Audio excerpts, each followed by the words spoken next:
stacked on top of each other and next to each other with wildly different views, and they don't like each other. And then people who are crazy will do crazy things. Or just blame multiculturalism. Very smart analysis, thank you. And no, Tim doesn't keep reading. He goes on to click past this first headline and to a Daily Mail article. Tim seems to love the Daily Mail, a website that we on the Shody, as well as most respectable outlets, reject as a source because it's not a reliable source. Even though Tim has in the past claimed that it is reliable, what a weird thing to say. No, it's not. Everybody knows it's not. Anyway, he then proceeds to not read that article either, and instead claims that the shooter's right-wing ideology is a psyop. You see, here's where we get into the psyop. No one knows if this Russian social media profile is actually belongs to this guy. A Bellingcat researcher named Eric Toller just said, I found this profile that looks like it's his. In fact, I'm pretty sure he even said, I didn't verify it, I don't know. So yeah, it's okay, Tim. I'll clear it up for you. First of all, you don't want to show photos because of the sensitive nature, but you also just falsely accuse some random dude of being the shooter. Did you learn your lesson, or are you just full of shit? Who can say? Anyway, here's the Bellingcat article. I know you didn't read it, but I did. For starters, the writer of that article didn't find the Russian profile. The investigators working on the shooting did, and the New York Times reported on it. To be exact, it came from, quote, 2 law enforcement officials who said Mr. Garcia appeared to espouse white supremacist ideology. The Bellingcat writer then went on that social media site and identified which account they were referring to. And while no one has officially traced that account to the shooter, it really seems like it belongs to him. Comically so. What I mean is that the shooter literally posted his old ID to the site showing his name and birthday, as well as several other pieces of identification like a plane ticket and a speeding citation. This was all posted before that shooting. These posts have since been archived and verified by other news outlets like USA Today and Snopes. It includes identifying marks matching the shooter and even a post of the flak jacket with the same right-wing death squad patch. Tim's not even claiming here that maybe this was like some fucking like MK Ultra psyop false flag or whatever. He's just saying maybe that's not the guy. But it is. I probably don't need to be this thorough, but I really wanted to stress how silly Tim's totally bad guess about the shooter's motive really is. The idea that it's somehow multiculturalism to blame because we've stacked too many cultures next to each other, and these shootings are like, as part of a culture war, that's incorrect. Or I guess it's technically correct in that most extremist mass shootings are, in fact, an attack on a culture, in that it's overwhelmingly one specific type of person shooting other specific types of people. So which cultures are the bad ones, Tim?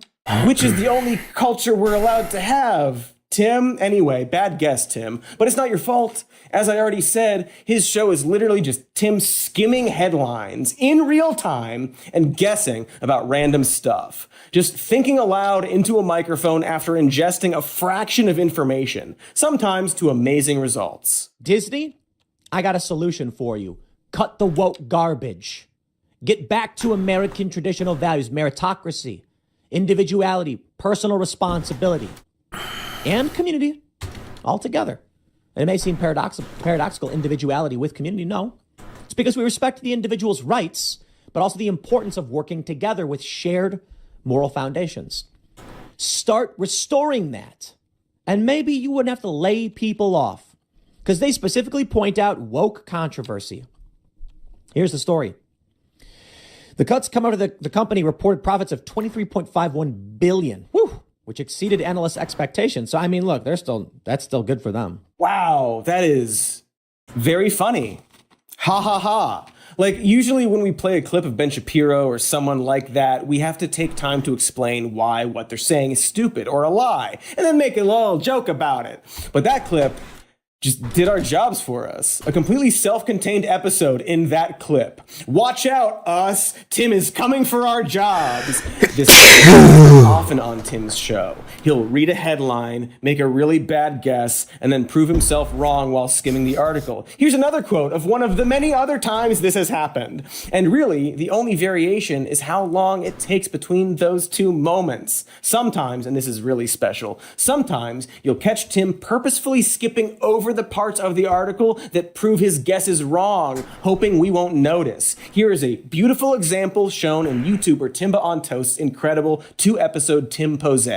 Only 22% of Trump voters actually see the rich-poor gap as a very big problem, versus 77% of Democratic voters. This shoots a pretty big hole in Tim's branding of the Democrats as uncaring, wealthy elites. They're manifestly far more concerned with the plight of poor Americans than their opponents in the opposition party. Watch as Tim starts to read this paragraph and then actively cuts himself off as he realizes that it's not information that's going to play well with his audience. The new national survey by Pew Research Center finds the majorities of GOP voters view several issues as either very big or moderately big problems facing the country. For example, you get the point, right? I don't want to go too far into a lot of the poll stuff. I don't want to get crazy in the nitty gritty. I want to keep it to the main points that I'm trying to make. In a way, I kind of understand why someone might watch Tim's show, if only for this reason. It's the political version of Jackass. Just one guy with absolutely zero reading comprehension punching himself in the dick over and over. The joy is waiting to see how long it'll take him to do the obvious. It's like a fun little game. Minnesota has announced a new flag. That's right, the last one was considered racist, and so they're getting rid of it. The interesting thing, however, is that the new flag Minnesota is presenting and has chosen looks an awful lot like the flag of Jubaland in Somalia. The reason people are taking issue with this is, well, it may be coincidental. I don't necessarily think so, but it's not like it's the actual flag of Somalia as a country. It's one state in Somalia, so I don't know. This one's kind of weird. I don't know. It's kind of weird. So in this clip, he says the new Minnesota state flag, which looks like this, was designed to look like the flag of Jubaland, Somalia, which looks like this. So, no, it doesn't. You can literally just see that they don't look similar. This is like what flags look like. But Tim Pool didn't bother to just look and see what the flags are before he started recording. He was so incurious about this story that he was repeating on the air that he didn't even do a 2-second wiki search. Like, sure, I could tell you about how the new Minnesota flag was picked and how it was part of a contest where 2 of the finalists had their designs merged, but why do I need to? They are 2 very different flags. Here they are, being different. And so you just have to wait on the edge of your seat for Tim to realize this very easy to research fact. It's like that shot in Hereditary, but with a fact looming over in the darkness, ready to strike. And eventually, Tim does look up what the flag looks like. But by the time he does, he's already completely committed to this idea and has to sweatily pivot. Whether or not they intentionally wanted to make the Minnesota flag look like the flag of Jubaland in Somalia. It's not the Somali flag. The Somali flag is just blue. Whether or not, the truth is not what matters. I care about truth. I think the truth matters tremendously. My point is, when it comes to conflict, perception is what matters. And if many people on the right perceive this as subversion, it's subversion. What is he even talking about at that point? If enough people believe this is true, then it is? What is this, Tinkerbell rules? Tim, isn't your job as a reporter or pundit or journalist or whatever you think you are to report on the truth of something so that a lie doesn't get turned into a, quote, truth? You know how people might be stopped from believing it's true? By you reporting that it's not. So ultimately, it's clear he just got tricked by a fake story in real time and doesn't have the humility to admit it. And we all get to watch him tap dance around it like an improv performer, pretending the audience suggestion was get an erection. You can probably see what the problem is at this point. Tim sees other live podcasts and news shows and thinks, why not me? But that question actually has an answer. It's not rhetorical.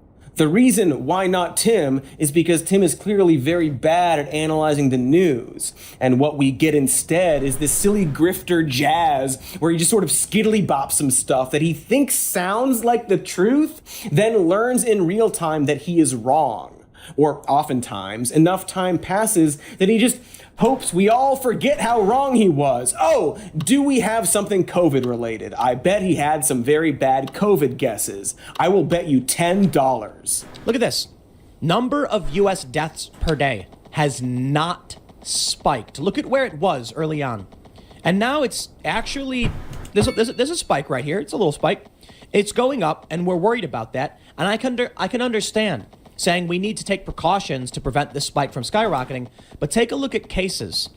Number of new infections per day is higher than it's ever been, but the death rate is way, way, way down. I'm not convinced we're facing extreme circumstances just yet. Yeah, actually, because I done already saw that clip. You see, Tim, I read the articles and watch the videos before we record. Anyway, that's from November 17th, 2020, just a few weeks before one of the deadliest months of the pandemic. Because even without hindsight, it's very stupid to predict that a pandemic is going to be a breeze right before the holiday season. Hey, Tim.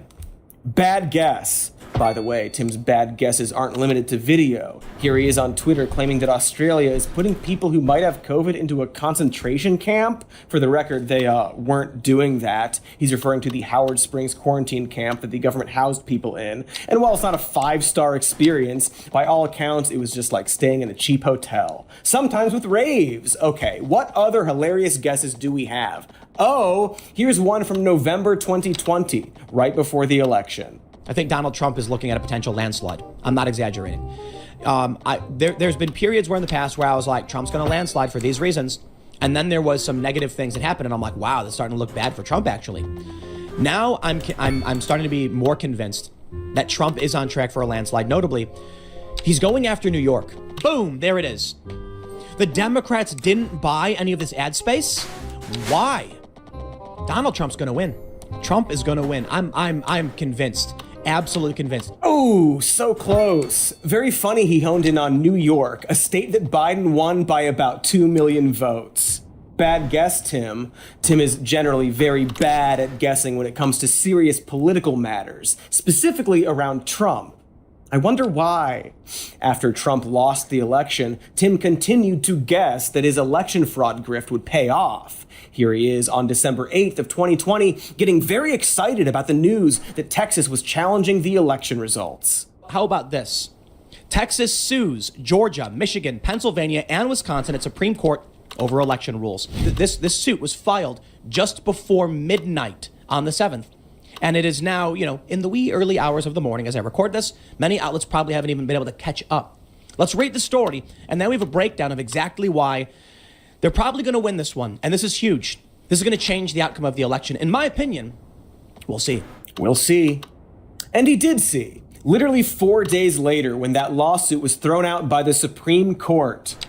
Bad guess, Tim.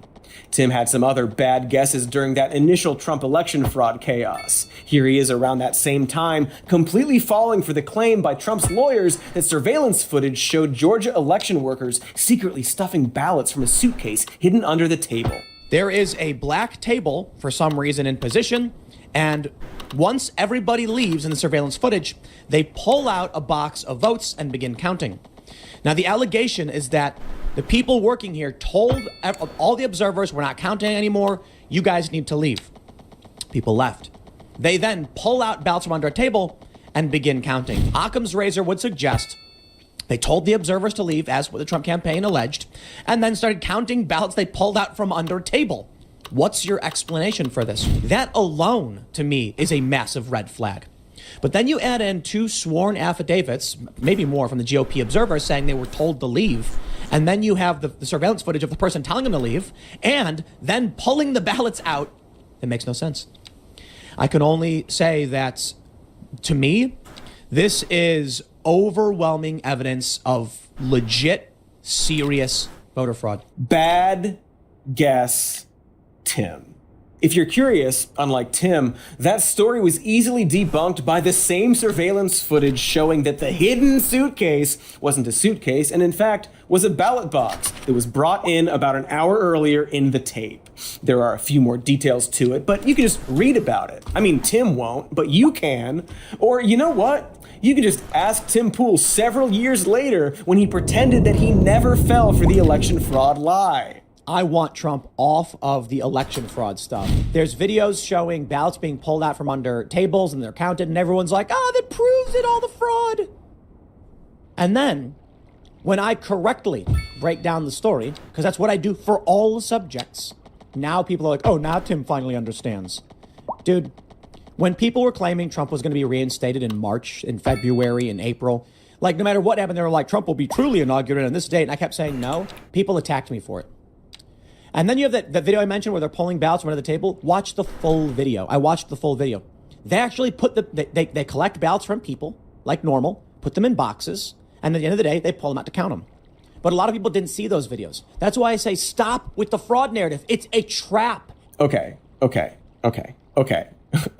Hold on. So, years later, Tim heroically is claiming that he's always been a sage oasis of logic when it comes to the Trump election fraud claims, and was in fact attacked for not believing the lie. And he specifically is calling out the surveillance footage story where everyone went, that proves all the fraud. Do we have a clip of that? To me, this is overwhelming evidence of legit, serious voter fraud. So you might think this is a lie.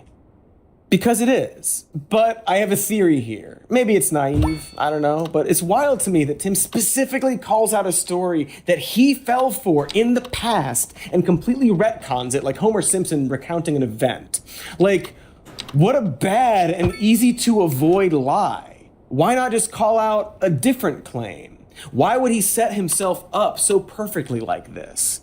So what if Tim genuinely doesn't realize it's a lie? A possible theory is that Tim Pool fell for the fraud claim, and then a bunch of people on Twitter told him he was an idiot, and the claim got debunked. And then years passed, and Tim only vaguely remembered the event. He didn't bother to check his old videos because he's extremely lazy, and likely just recalls that the video existed and someone thought it was election fraud proof, and then the video was debunked. And so he just assumed that he was the smart one in that memory. We all know someone like this, right? That friend or coworker who constantly re-remembers events where they are always the funniest or wittiest, who conveniently forgets the time they claimed that Gatorade was healthier for you than water and you should give it to babies, and you show up the next day at work with an article proving them wrong, and they're like, I don't know what you're talking about, Cody. Let's just sell this weed before lunch. They steal your jokes and stories and retell them to people like they did that thing. We've all known a Tim Pool, and if you haven't, I have some bad news for you. And so while I hoped that this would just be a fun episode where we play a bunch of silly and also terrible Tim guesses, it appears that we have to talk about the mechanics behind this beanieful mind, this idiosyncratic little fart in the wind, a deep dive into this shallow, shallow pool. So after the break, we'll do just that and continue to make fun of Tim's terrible guesses. Enjoy the ads. Try to hold your breath while they play. Hey there, my love butts. Listen to Cody. Like you, I have Biden fever, which I guess is just COVID now. I don't have COVID, he does. Hot cup of Joe, as I call him. Everyone's talking about J-Bay, his hair, his legs, and of course, how the entire Democratic Party is tearing itself apart over whether or not he should run for re-election. I was reading about that on Ground News, you see. That's a sponsor we at the show sought out, which you can access by scanning this QR code. It's a website and app that aggregates all the world's news into one hub and lets you compare and contrast headlines. It tracks the political bias of individual news sites and even tells you who owns them. Here's a story about how Dem donors might withhold around $90 million in pledges if Biden stays in the running. Well, he dropped out of the race, so... but look how useful a tool Ground News was when the story was still relevant. So we did it, Joe. Back to it. With Ground News, I can look at nearly 30 articles and see how different outlets talk about this depending on their political lean. NPR is very vague about the issue, saying that some of Biden's donors are withholding funds, while all the way on the right, they are holding a headline parade, like this town hall article that starts with brutal, like they're commentating a wrestling match. Great picture they used, too. Interestingly, neither headline really explains what's actually happening. Ground News even lets you search specific topics, like Joe Basketball Biden, where you can see all the coverage about one topic. So going on Joe's page, you can see hundreds of headlines about him, including blind spot stories that are being underreported by the media. And that's exactly why Ground News, which you can check out at ground.news/SMN, is so important. It allows you to stand back, look at all of the headlines, and actually get an objective look at any particular story. So again, Again, check them out at ground.news/SMN for 40% off unlimited access. What they're doing is more important today than ever, and I encourage you to check them out. The link is in the description, love butts. Okay, what are we talking about? Stamps.com? Oh, that's wild, bro. Wild stuff. I love mailing stuff. Sometimes I just pick a random address and send pages of my diary. I also mail stuff as part of my work here at... Shoot. I forget the name of the show, but you know it, you're familiar. And it is hard to balance my work mailing with my personal mailing. But with Stamps.com, I have the power of the post office 24/7 right in my computer or phone, which is a pocket computer. All you need, besides the computer, is a printer, and you are good to mail and ship wherever you are and wherever you want. They even send you a scale so you can calculate postage. Heck, through Stamps.com's dashboard, you can even schedule pickups and automatically see the cheapest shipping rates available. In fact, you get top rates you can't get elsewhere, like up to 89% off USPS and UPS. Wow, that's a lot of percents off. Here's the dilly, Tex. If you own a small business, like Katie does, you really need to take advantage of Stamps.com. I can't imagine doing bulk mailing without it. It's a great partner with not only the post office, but every major marketplace people use to sell online. So do it! Put more life into your work-life balance with Stamps.com. Sign up with promo code MORENEWS for a special offer that includes a 4-week trial, plus free postage and a free digital scale. No long-term commitments or contracts. Just go to Stamps.com, click the little microphone at the top of the page, and enter code MORENEWS. More news! Right! That was the name of the show that I work on. Lots more news with Kobe Jefferson, our buddy, Kobe.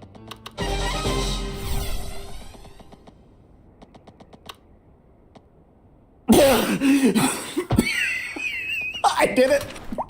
I won! I won the $10! That's $20 you owe me! Everyone mail me $20! If 600,000 of you do it, we can buy Twitter! Who am I? What's... Oh, Cody! Some more news. Okay, Tim Pool. World's worst guesser, Tim Pool. Before the break, we, as in I, theorized that while Tim Pool is perhaps a professional liar, it's possible that the biggest lies are the ones he tells himself. And unlike a lot of the other grifters we've covered on this show, Tim's biggest but not only problem revolves around the fact that he is extremely tactless and comically easy to debunk. Other dildos like Jordan Peterson or Ben Shapiro often convolute their lies in a way where it takes longer to debunk the lie than to tell it. But Tim frequently debunks himself in the same breath. His entire shtick is that he live streams himself while badly guessing about various news headlines and half remembering his own convictions. And we watch in real time as his subconscious hastily rewrites his own narrative in order to protect his ego, like that guy in Memento. You know the guy. Pierce. But that's the how. The question we need to ask next is why? Why does Tim Pool do the things he does? I mean, money, okay. Easy question. How about this? Why does Tim Pool do the things he does so badly? It's not just that he guesses, but he guesses lazily. Often it seems like his mouth is just moving and his brain is catching up, which happens to us all sometimes. But unlike most people, Tim's mouth has some wild things to say. Hey, remember those Hawaii wildfires? They want Taiwan. They're building up their military. There's a chance for escalation, a chance for conflict. They want the South China Sea. And then they've got ships with Russia coming near the Aleutians, coming near U.S. territory, going near Hawaii, and then they're pulling off something like this. So, look, how hard is it to start a fire? It's ridiculously easy to start a fire. And they can fire lasers? Okay, the Hawaii fires could be a Chinese laser, I guess. It could also be those downed power lines that were spotted right before the fire. But sure, maybe lasers. That's certainly a guess you could make if you're, like, an idiot. And that actually poses an interesting question. Is Tim Pool an idiot. I know, it's a wild theory, but hear me out. While I generally think that it's bad and counterproductive to hand-wave any movement or person as stupid, I think in this case, Tim Pool might just be a dumb and mean guy with a big ego who doesn't really believe in anything. And while I also believe the term Dunning-Kruger effect has been thrown around a lot, that's the term for someone so incompetent that they actually think they're a genius, and again, that gets tossed around a lot on the internet. But in this case, well, The best female skaters in the world are as good as 12-year-old boys who've been skating for 4 months. You watch the women and you're like, I'm 38, semi-retired, and I could do all those tricks. Yeah. Oh, Tim, you know there are videos of you skateboarding, don't you? You know that I can just cut to you skateboarding.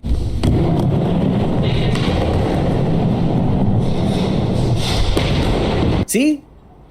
Do you see, Tim? Why would you set yourself up like that? Tim. But I do think it's crazy that I'm about to be 34 and I have no family.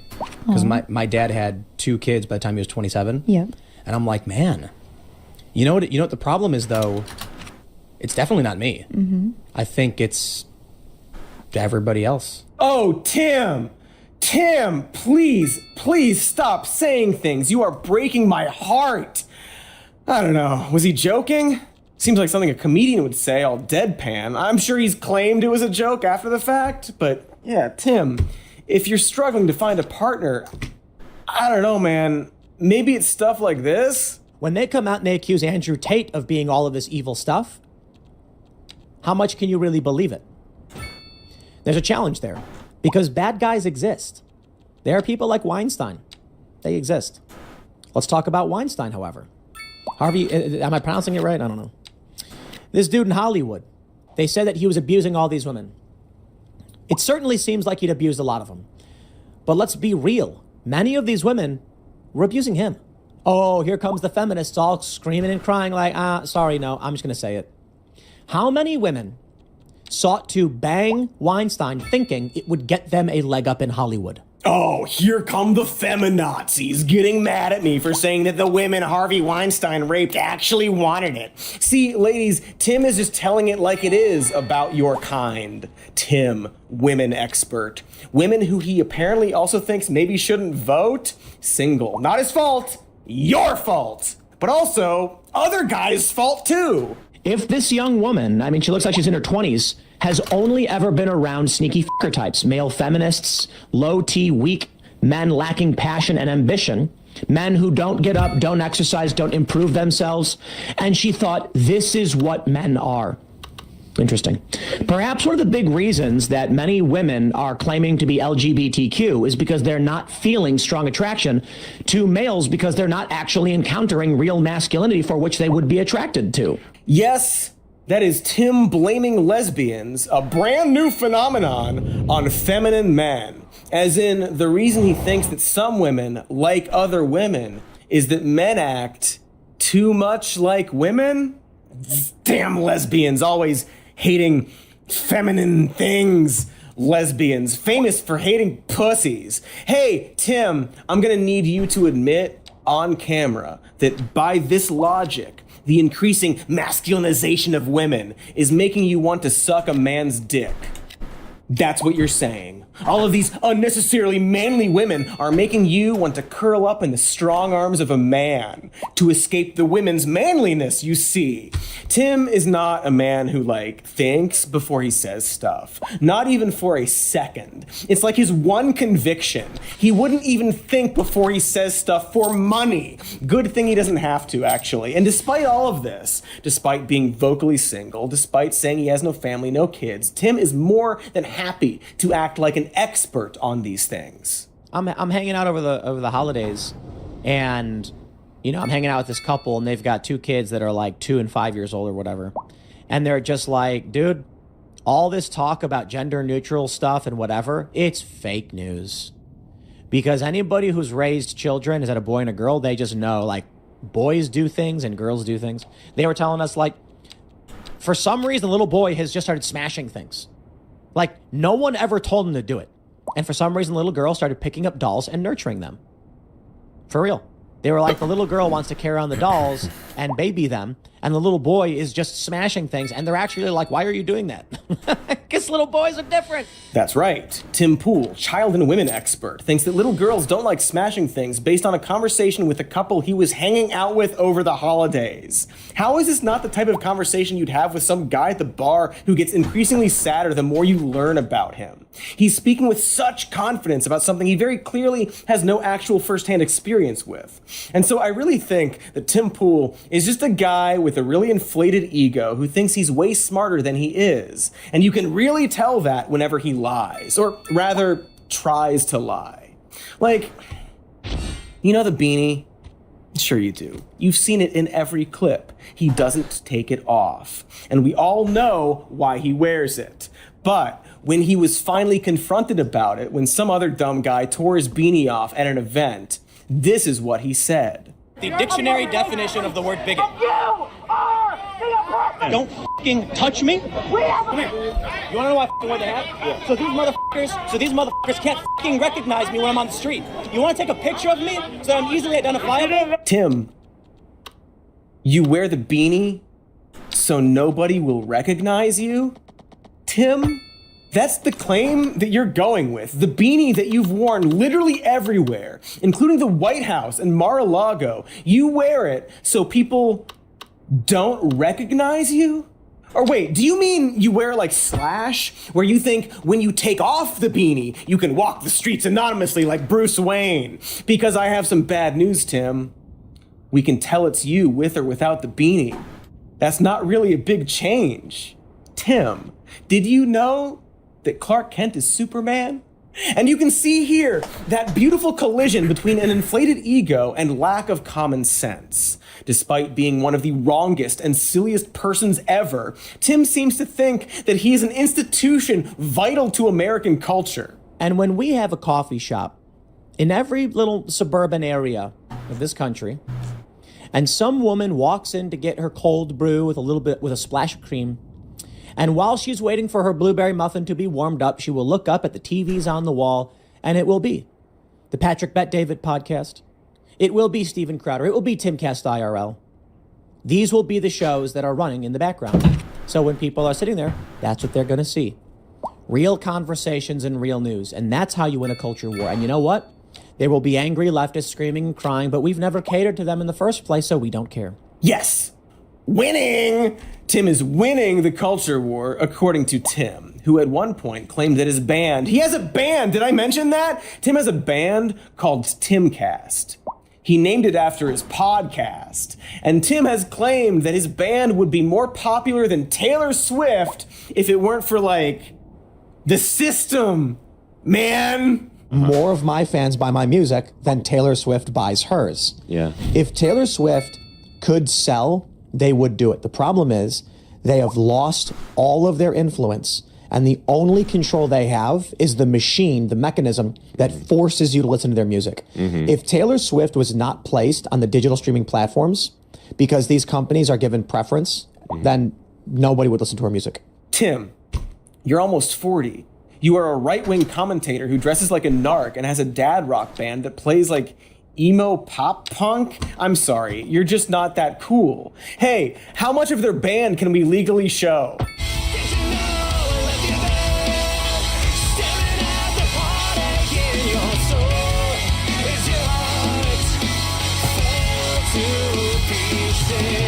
That much. We can show that much. And if that clip was just a black screen, I will say that Tim's band it's fine.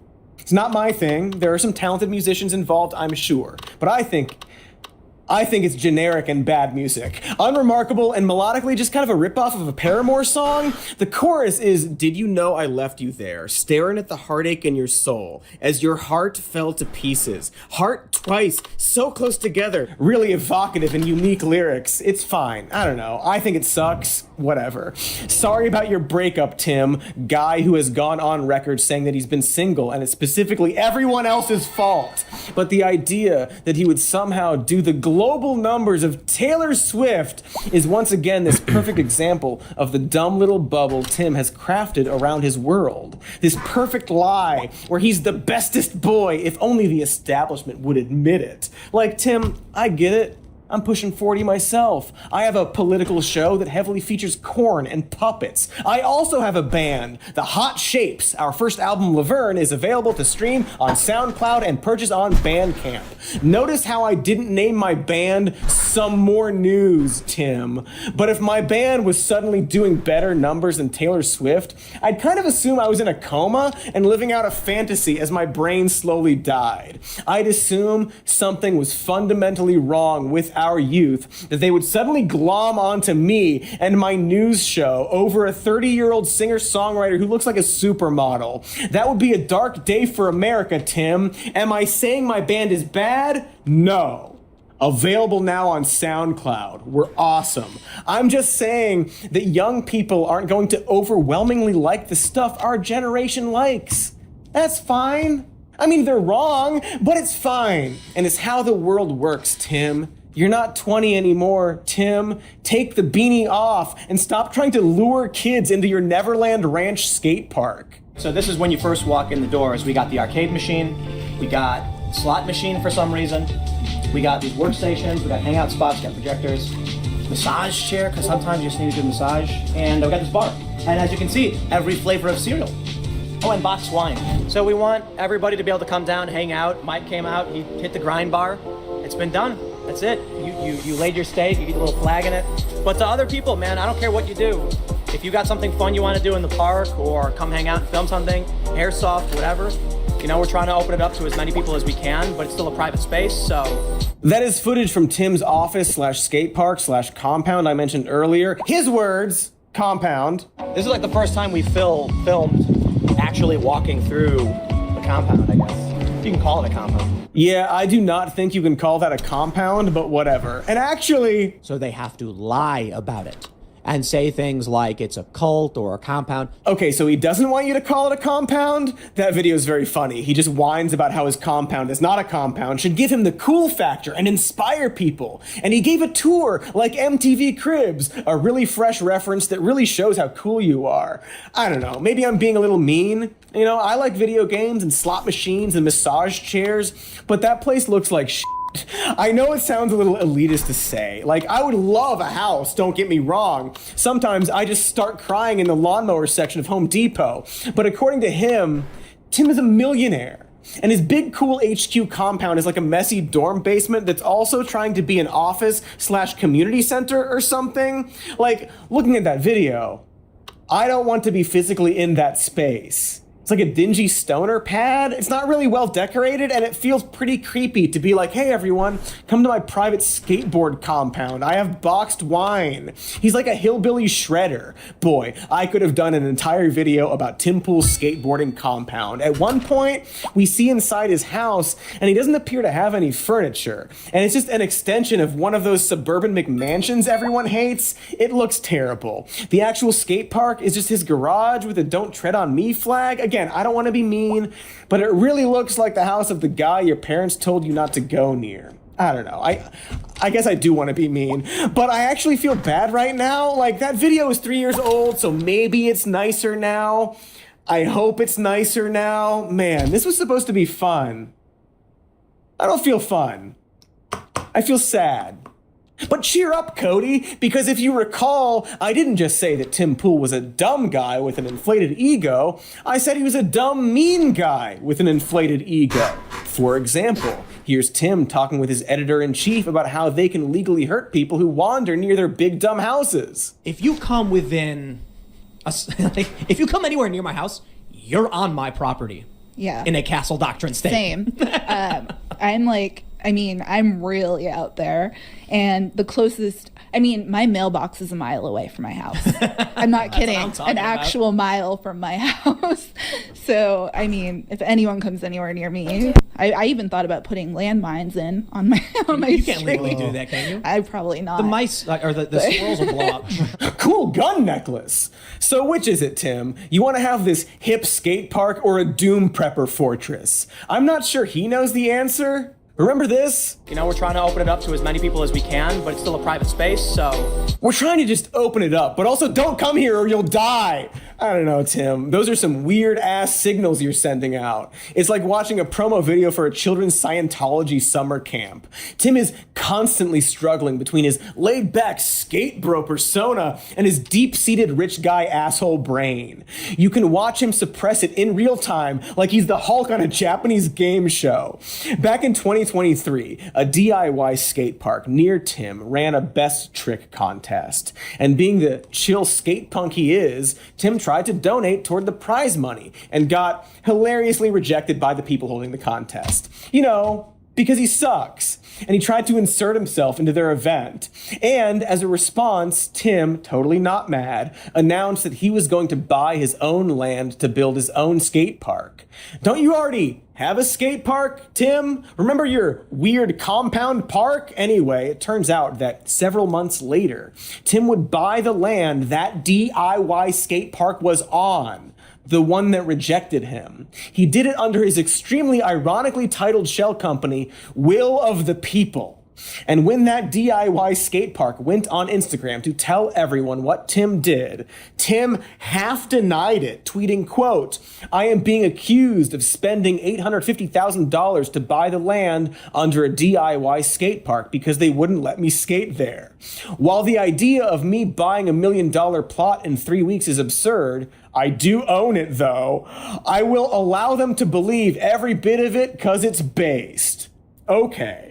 So it's absurd to think he purchased the land, but also he does own the land. So he did purchase it, but he totally didn't do it out of spite, but it would be totally based if he did, which he didn't, but so cool if true. Boy, that really sounds like a stupid person trying to lie about doing something mean. He also claimed that he totally would have let the DIY group stay on the land he purchased under them, which one assumes is also based of him, and then seemed to imply that they were pedophiles or something, which again, based. This is all very based. And so ultimately, it sure seems like Tim wanted to be involved with these cool young local DIY skaters, got rejected, said he was going to buy his own land, and then purchase their fucking park from under them as revenge, and is now trying really hard not to admit to himself that he's the villain in an 80s skateboarding movie.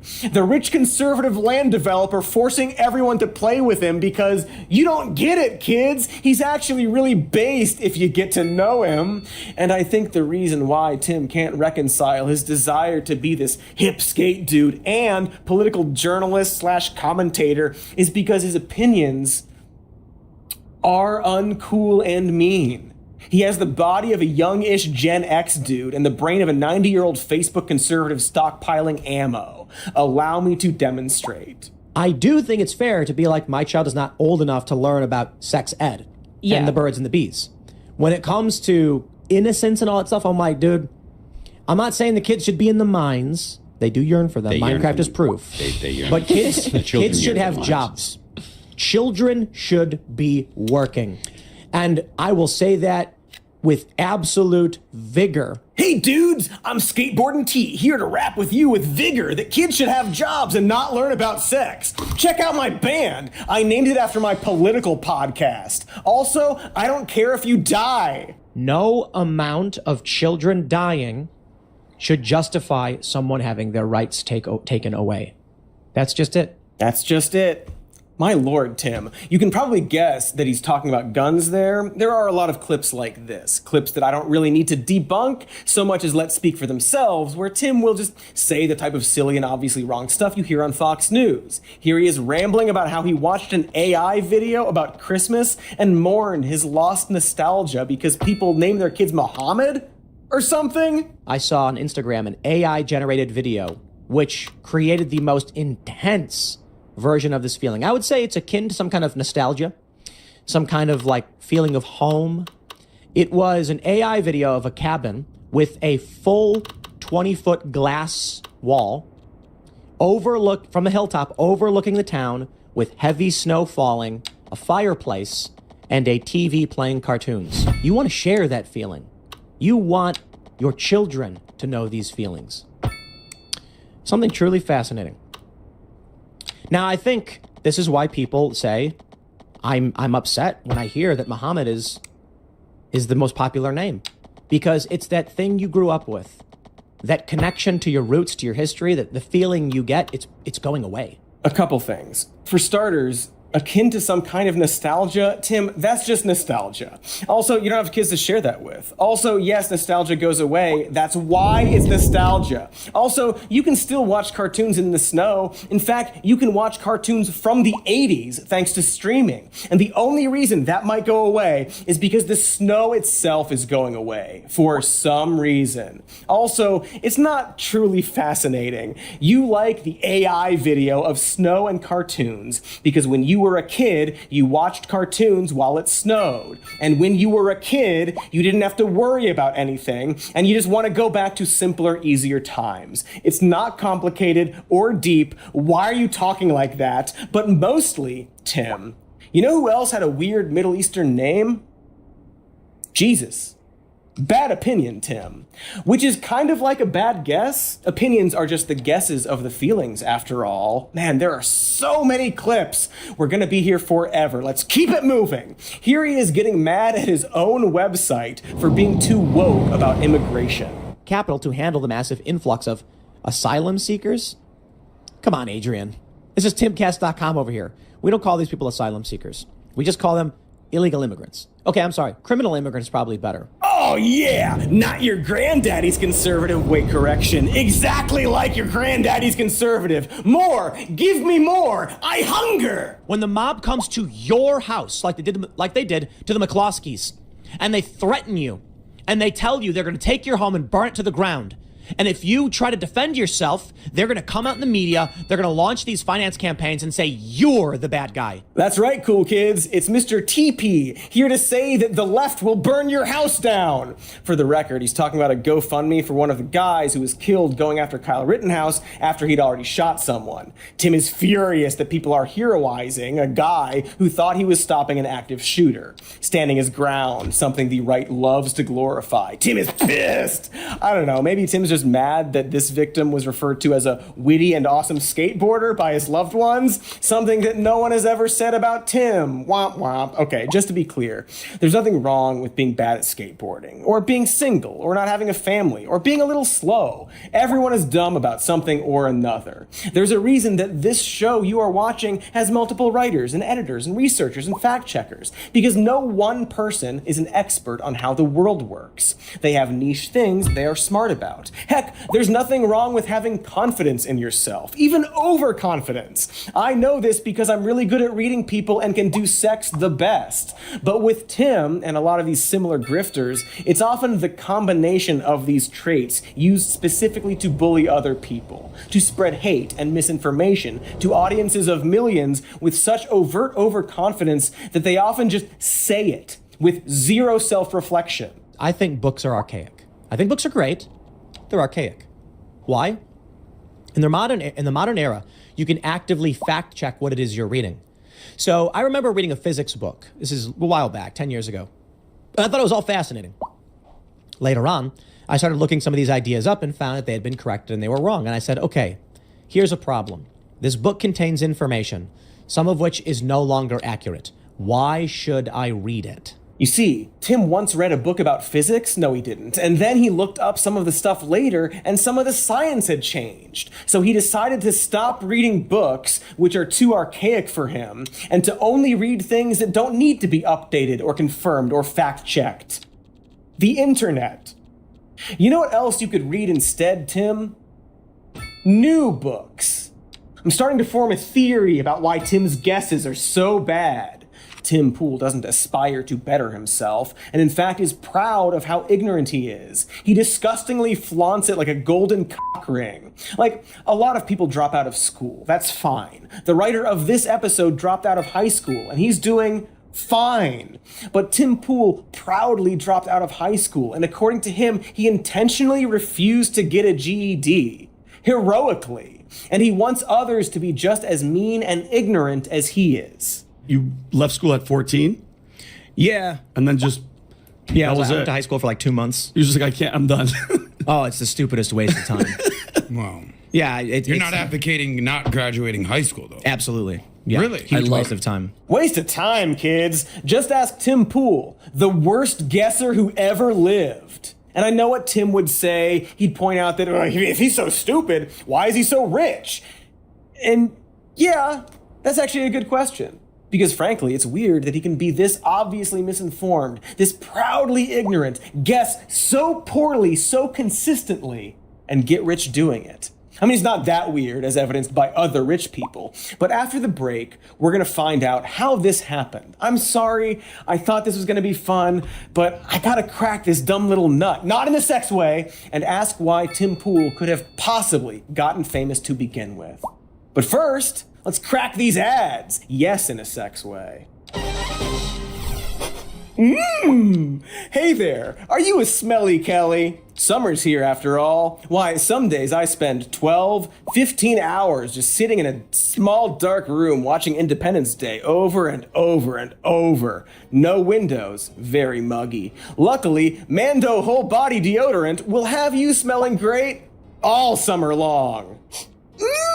See? They got everything you need to turn that smelly Kelly into a fresh Beth.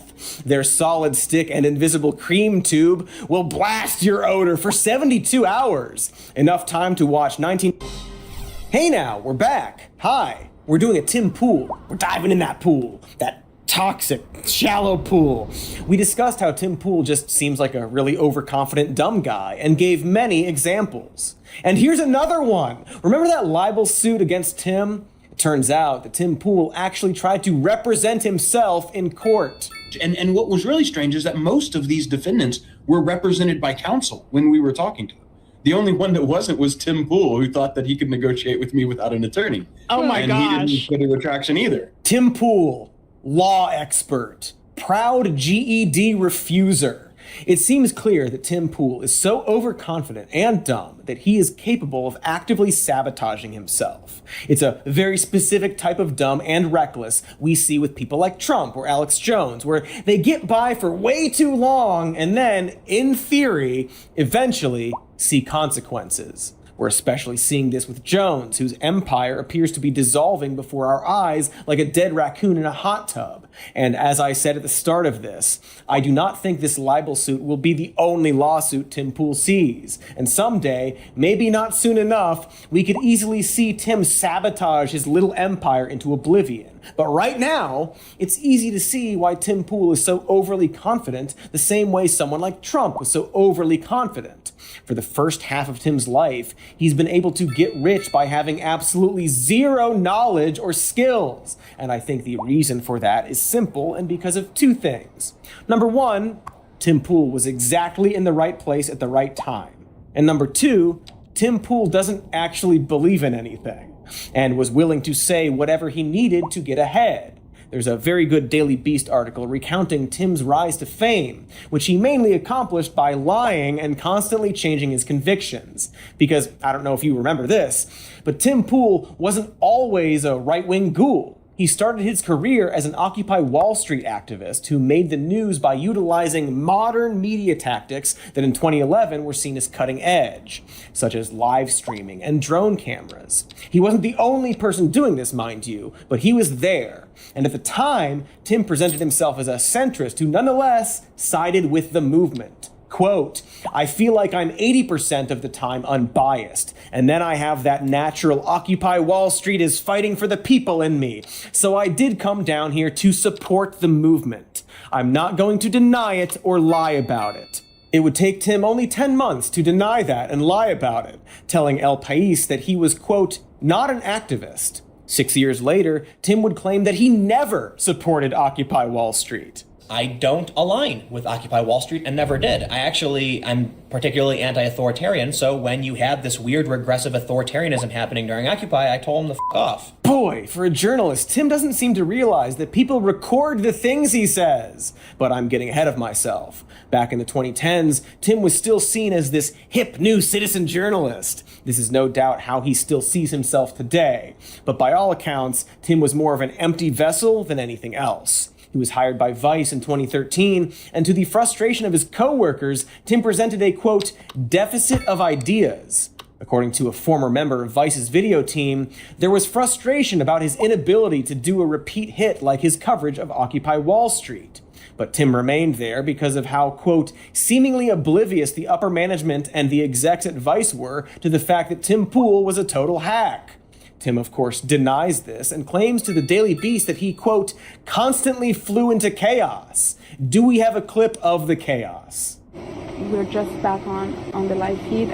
We were switching batteries. There's a guy here that's showing us one of the tear gas canisters that police shot at protesters before. Okay, just to be clear, that main video isn't Tim Pool. If you look closely, Tim's live stream is in the corner there.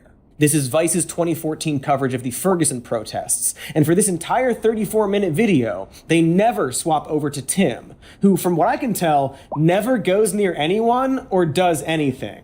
You can just skip through the video and see. Here's 10 minutes into the video. But could you tell me what you've seen tonight? Peaceful protest that lasted well into the morning. Thank you.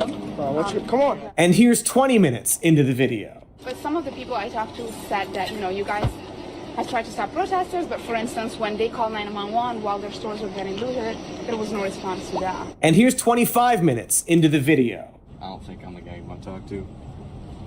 You're doing fine. Yeah, you sound great. You don't have an accent, I don't know. I did talk to Tim Ezel once. Boy, he is just in that same parking lot the whole time, isn't he? And around this same time, they just completely stopped showing his stream, presumably because he went to Waffle House or something and forgot the camera was on. Despite this, Tim has boasted that he's covered conflict and protest in several countries, but it's really hard to find much evidence of him actually getting in the shit. I'm not saying he never got near violence or conflict, just that it's clear he did as little as he had to. And more often than not, his videos seem more obsessed with the cool tech he's using instead of the protest itself. Here's a video out of Vice where Tim covered the Gezi Park protest in Istanbul, and most of it is about how he used Google Glass to do it. Okay, Glass, take a picture. Right now I am in Istanbul, Turkey, here to report live on the ongoing protests. The audience I'm trying to reach is everyone. Me personally. I want as many people as possible to know about what's going on and to care about things that I believe are changing the world. It's like a documentary about how Tim Pool is a journalist and all his cool gadgets. Like, he's more interested in being seen doing the thing than the thing itself. That's incredible. That's incredible. 1 megabit up isn't great, but it's more than enough that I need. Cool, Tim. Glad your internet works. Again, there are moments.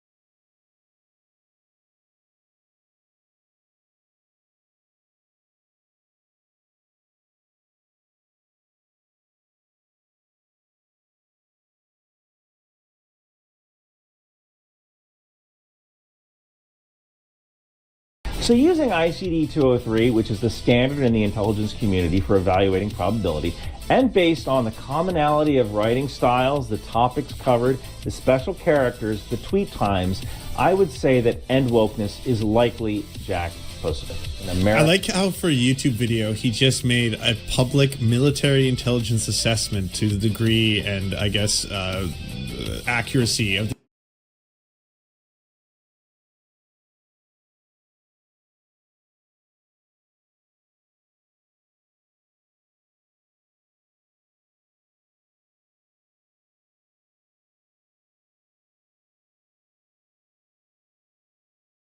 we talked about Hillary Clinton, right? And like how the public's mind was made up about her until 2016. And that was a big issue for her. This is a big issue for Trump. Everyone, people already know how they feel about him. I saw a poll, only 2% of the population is undecided on their opinion about him. So if Democrats can outperform Republicans, that's game over. And there's benefit to having newness and youth and all of those things.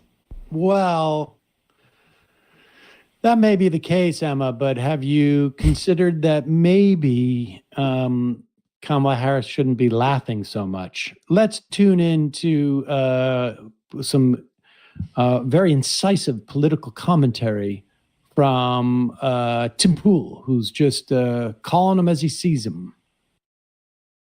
That the political consultants for Kamala Harris and Hillary Clinton are telling them you cannot be the screechy strong woman because people don't respond well to that. You have to be the jovial laughing woman, which is terrible advice.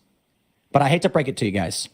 I wonder if there is just naturally a predisposition humans have to react less positively to women rallying cries as opposed to men. I mean that. I'll give you some examples. We know. All right. I'll give you my... I said yesterday that the laugh thing is a misogynist dog whistle, right? Didn't I say that? Whoopsie. So I'm sorry to tell you guys, but I had a strategy going into that debate with him, and I was gonna laugh at him if he acted ridiculous. When I did laugh at him, that's when he started screaming. This is why you guys don't get invited places. We're not having real conversations. That's when he got super red.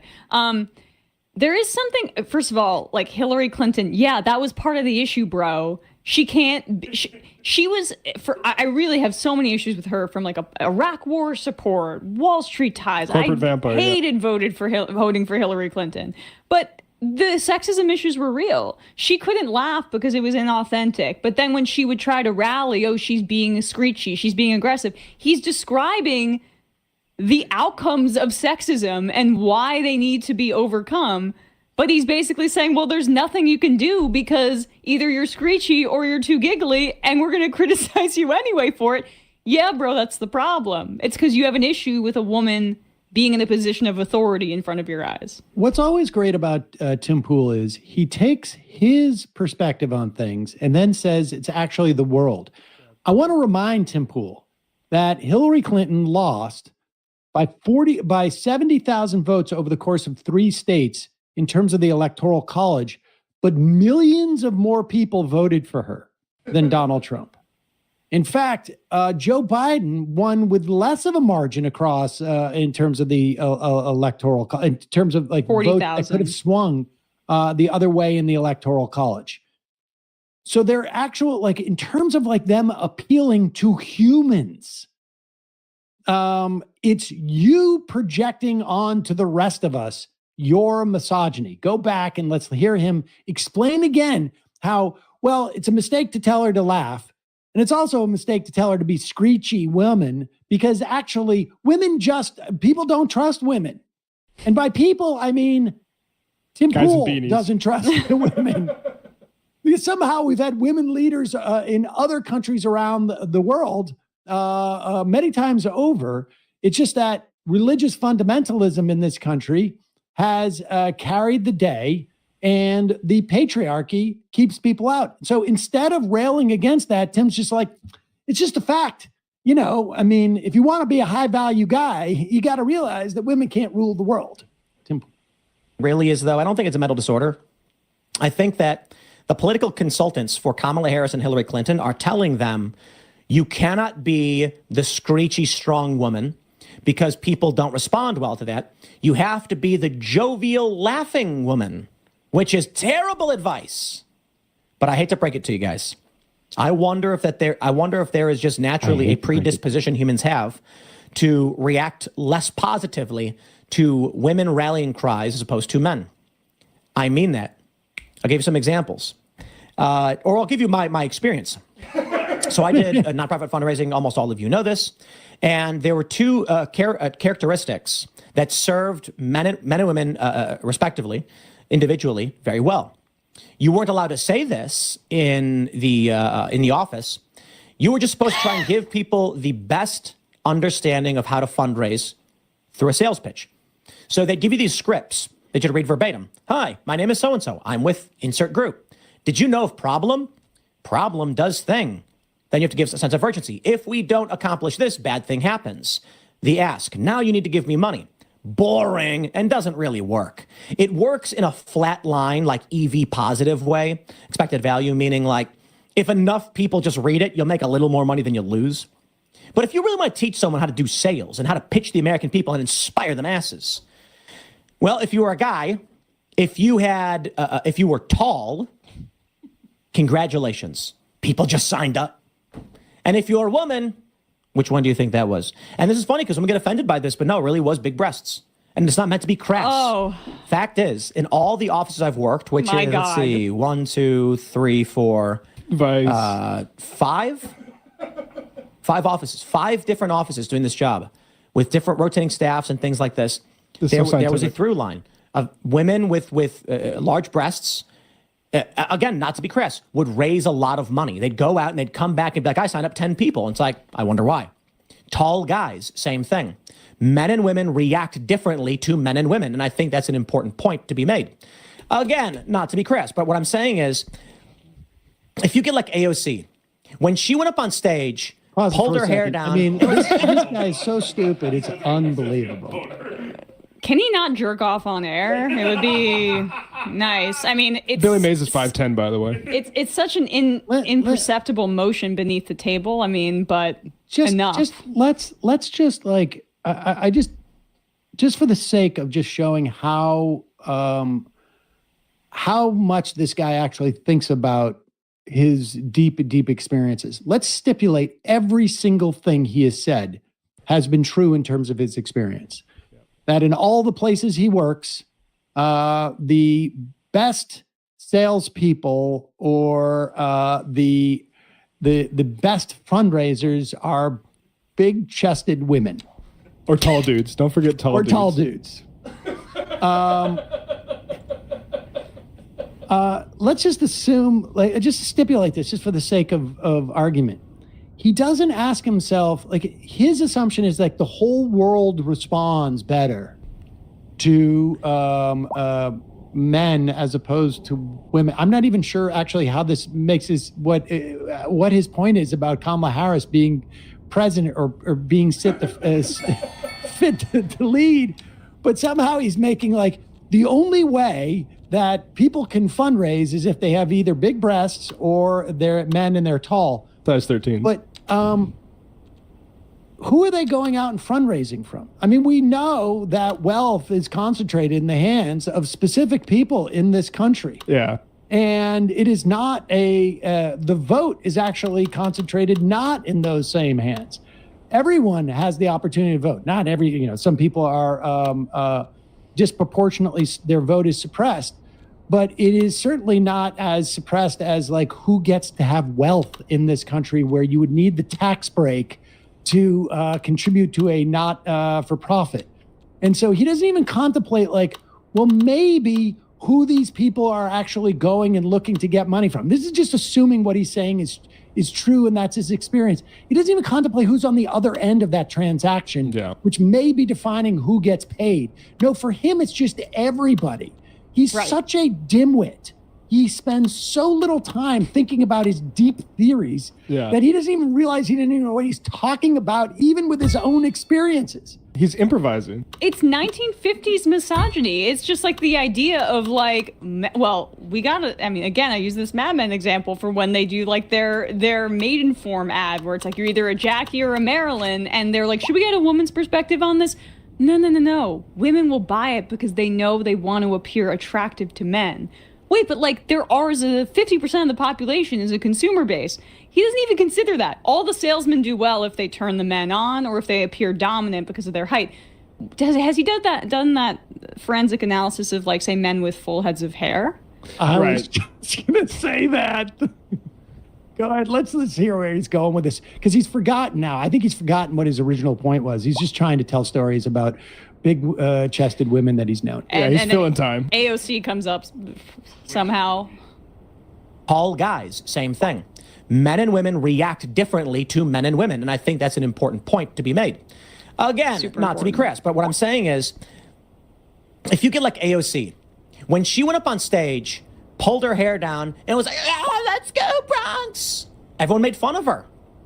Now, to be fair, it could kind of be like that Howard Dean Yahoo moment or whatever that was. He said, "Yeehaw." A short man without boobs. Maybe, but I also think that when you get Hillary Clinton or Kamala Harris, and they're trying to do this gruff, "You vote for me again," it's raspy, squeaky, and I wonder if people have a natural predisposition against something like that. Like Not you to do. say that it's a 100%, 70%. No, it could be like 1 or 2 points that you might lose. Whereas with a guy standing up and saying, "I'm telling you now, I will make sure China pays," people are going to be like, "Oh, that's a strong guy with a deep voice." And with Hillary Clinton, she sounds like this, and Kamala Harris, "I'm going to do this." It's like, I think that there are really, it's probably people who don't pay attention a lot to politics, and they have an emotional reaction and expectations, and these things are ingrained in us. Dare I say, I would describe this as inherent Hillary Clinton sexism. got 3 I believe is what the million left more calls it. votes than And I think that Donald plays a huge Trump. role. You idiot. Yeah. Your Inherent entire theory is sexism. based upon your own imagination. Yeah. And he's naturalizing he's just naturalizing hierarchies, which is exactly what right-wingers do. He's naturalizing things that we have evolved from as a society. We are still in growing pains. Yes, there is still sexism. Yes, there will be voters that will hear Kamala Harris and, whether they understand it or not, will not vote for her because she doesn't appeal to them because she's a woman. But Tim is not saying there's anything wrong with that, or that it's something that we should critically examine and that we have the capacity to change, because we know that we do. Women have suffrage. Women have rights. Women have credit cards now. We've evolved. He's naturalizing Yes, that's those the problem. hierarchies. And he's also doing it based upon a faulty perception of how other people are, because Hillary Clinton got 3 million more votes than Donald Trump. Yeah. That's just a fact. His With all her entire theory issues. is based upon her getting less votes, and she got more votes. It's not, his theory's not in societies with electoral colleges, people respond to women differently in specific states that they don't campaign in. He's making some universal decree based upon numbers that he doesn't even seem to be aware of. Ahead of Claudia Sheinbaum getting elected president in Mexico, there was all the same sorts of things being like, what's going to happen because, Mexico, very macho, the macho Machismo. man. Yeah, Machismo. machismo. And yeah, it's all, idle, speculation. We've had in Germany, in England, Italy, fortunately not recently in France, Argentina, and Mexico. I mean, Israel. Somehow, all of these places must be outside of society, including the United States, incidentally, where, again, 3 or 4 million people more voted for Hillary Clinton than Donald Trump. I'm remembering Joe Crowley when AOC was challenging him saying, "I can't help that I'm white." So it's very quickly, once they realize that it's an advantage, it actually might be a liability to just be what Tim Pool seems as the standard tough guy talking like this. He's very tough. I can't wait for this to age. Like, the most analogous situation is Jacinda Ardern, right, who took over late in New Zealand to get elected to be president, and she had a pretty good progressive presidency, did well under COVID. So if that's the case, I'll take that example. Hey, so we all remember the Supreme Court's ruling on Trump's presidential immunity case. Well, get this. The leader of the Heritage Foundation think tank has said the Second American Revolution will be bloodless if the left allows it to be. All sparked by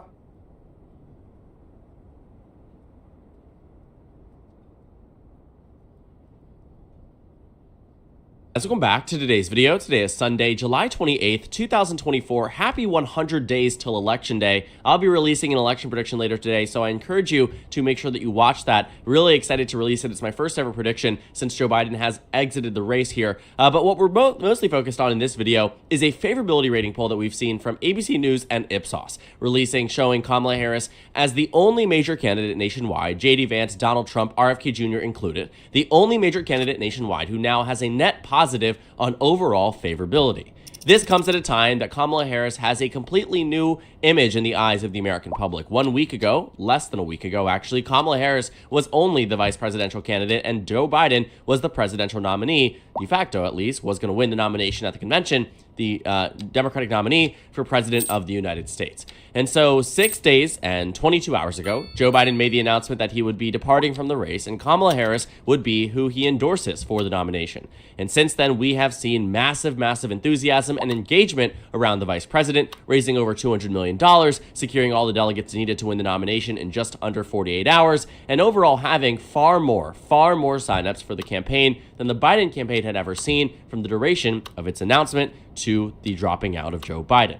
But I think what we find to be most interesting in this new poll is Kamala Harris's favorability rating in comparison to other mainstream candidates. Kamala Harris, who has long been foreseen as this Democrat who many people believed had no chance at electoral victory in 2024. Many people wrote off and believed that Kamala Harris, because of her unfavorability rating nationwide, was just unelectable on the national level. But what we find is that when Americans are actually forced with the option of Kamala Harris and Donald Trump, they find Kamala Harris to be far more favorable than they did just a week ago. What you can see on the Real Clear Politics average here is that Kamala Harris was in a pretty low point around the announcement of her, Joe Biden dropping out of the race. She was unfavorable, 52.3% nationwide. The majority of the American public said they had an unfavorable view of Kamala Harris, and just 38% of Americans had a favorable view of Kamala Harris. But take a look at this. This huge surge from 37% up to 42% nationwide means something. It shows that Kamala Harris is hitting all the points she needs to hit and shows that in just under a week, she can recover her image amongst 4 to 5% of America, and the unfavorability rating has dropped quite tremendously. This has brought it from being an overall net negative for Kamala Harris on the announcement of Joe Biden departing from the race, being down 15 points, to today only being down 8.6. It's the way that it goes in which an election can really change the way somebody is perceived nationwide, and often it is for the negative. But for Kamala Harris, it simply isn't that. Now, this brand new poll from ABC News and Ipsos is, in a way, an anomaly. But since the announcement, we have seen very few polls that have shown Kamala Harris really in the much more negative position that she was in just weeks prior. The worst poll that she's seen shows her down 14 points nationwide. But other than that, the most you would see is 10, 11. But in many cases, -6, -5, -4, -2, and now +1 for the first time in months. Kamala Harris comes into this race with a far better chance than Joe Biden for a number of different reasons. Now, with the new money and enthusiasm on her side, it's hard to see how this was ever a difficult choice. But at the time, it was very clear that Joe Biden and Kamala Harris were performing roughly evenly. The favorability ratings were roughly the same. The overall average had Joe Biden down 15 points nationwide, Kamala Harris down 15 points as well. And so it was really hard to see how Kamala Harris could take on the helm and end up doing far better than Joe Biden. But we just have weirder things happening in American politics that really impact the way that people perceive an election and also perceive Kamala Harris. As the vice president, she was more on the back end. People didn't see her as much. She wasn't the one headlining the major events. She wasn't the main one campaigning for the campaign. Obviously, that was the candidate, and everything was about the candidate. The VP debate didn't come before the presidential debate. The presidential debate was what made all of this happen. And so Kamala Harris now has been given a brand new opportunity to change her perception amongst the American public. And I will say this, looking at some of these numbers, I think the Democratic Party should be quite hopeful. Now, never in any circumstance should either party be complacent. But I think the Republican Party seriously screwed up in choosing J.D. Vance as the vice presidential nominee. I made a video yesterday talking about how J.D. Vance broke polling records, but in a very, very bad way, being the lowest approval rating for a vice presidential pick in decades. The lowest we have ever seen for a vice presidential nominee in the 21st century. Even lower than Sarah Palin, even lower than Tim Kaine. And arguably, they actually had quite high approval ratings coming into the race. Almost every single person in the past 40 years without fail has come in with a net positive. J.D. Vance is the only one who comes in with a net negative. That matters because J.D. Vance was supposed to shake up the race in a way that Democrats, in theory, were unable to with President Biden and Vice President Harris. That is no longer the case. And with J.D. Vance's dwindling approval rating and Kamala Harris doing very well, especially amongst independents, I want us to take a closer look at this. So, understanding Kamala Harris's numbers here, she's only up 1 point nationwide. But that matters because ABC News and Ipsos actually did a poll a week ago that showed Kamala Harris had a 35% favorability rating. Today, it's 43%. So in just under a week, she has gained 8 points nationwide on overall net approval. Not net approval, overall approval. The unfavorability rating went from 46% a week ago down to 42%, which means 4% of the nation that used to have an unfavorable view 7 days ago now has a favorable view of Kamala Harris. And just 35%, roughly a third of this nation, it's getting far closer to a half. That matters, and that's significant. But the other point that is interesting too is that since the announcement of Kamala Harris's campaign, and Donald Trump and J.D. Vance are no longer juxtaposed with President Biden and Vice President Harris, their approval ratings have taken a dip as well. Amongst independents, Kamala Harris went from 28% a week ago, to now 44% favorability rating, 28 to 44. Talk about an electorate that matters, because I'm telling you this, Republicans didn't like Kamala Harris more since a week ago. Democrats already liked Kamala Harris. It is these independent voters that make up a fraction of the electorate, but obviously sway the race, that went from 28% to 44%, a 16-point gain in approval. It's hard to see how anyone sees this as a massive, massive gain. The unfavorability rating, which in comparison is a slight drop, but genuinely I think this might be underselling it by a lot, went from 47%, nearly half the nation, half of independents across the country had an unfavorability rating of Kamala Harris. Today, it is just 40%. What does this mean? From 47 to 28 in the negative, a 19-point delta net negative has now translated into a 4-point positive. Do you know what that means? It's a 23-point swing amongst independents in 7 days, in 5 business days. I mean, this is incomprehensible, but just goes to show that 100 days out from the election, Kamala Harris was by far, the better choice for president, and by far has been winning this campaign thus far. Has been taking the very, very, very bare bones little what she had. I mean, she came into this with minutes before the announcement was made to the public. We saw very, very, very little preparation for this on the campaign front, on the administrative front, and yet Democrats have turned this into a full-force $200 million fundraising campaign. Across super PACs, $350 million plus in the past 7 days. And the approval rating is really doing well. And I know I got past that point. Talking about how juxtaposition is a very big thing in this election because it's all about comparison. At least it was all about comparison. It was Joe Biden was the lesser of two evils. That is what the Democratic Party's strategy and campaign was. But now it's for someone. Now it's for Kamala Harris. And in terms of Donald Trump's approval rating, we talked about this. The way that people perceive him was largely indicative of how they saw Joe Biden. If they didn't like him, they probably liked him. Vice versa. Trump's favorability rating amongst independents saw a drop since last week. And keep in mind, this is since the RNC, which took place last weekend. Crazy, right? In a week, 7 days, Joe Biden dropped out of the race and Kamala Harris is taking the helm. I mean, I want you to genuinely reflect on this. It was a month and a day ago that the presidential debate happened. A month and a day ago, Joe Biden and Donald Trump faced off in Atlanta, Georgia on CNN. It is crazy the amount that has happened since then. An assassination attempt on a former president. An announcement of a new vice presidential contender, an entire Republican National Convention, and the dropping out of the President of the United States in a presidential race with less than 110 days until Election Day. So much has happened, but a lot of it should have favored Donald Trump. The assassination attempt, we've talked about this. That was meant to be a rallying call for the nation, and historically it has been, but not in this election. Choosing a new vice presidential candidate was supposed to boost Donald Trump, speak to his intellect, speak to his ability to choose someone that Americans want. Didn't happen. 4 days of nonstop coverage of Donald Trump's Republican National Convention. Speech after speech after speech. Donald Trump is a good man. Donald Trump should be our next president. Joe Biden has to go. Donald Trump is X, Y, and Z. And then the incumbent president drops out of the race because in the first presidential debate, He lost the debate to Donald Trump.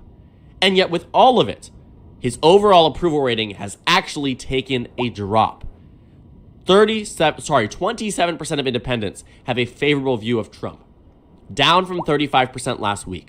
You know what this means? That 35% was higher than where Kamala Harris was a week ago. Think about that for a moment. Kamala Harris had a lower approval amongst independents a week ago, and now Donald Trump is down to 27% and she is up to 44%. 44%. And also, this whole idea of double haters, people who hate both sides, Biden and Trump, that was 15% of America. Today, that has been cut to just 7%, and that matters. That matters.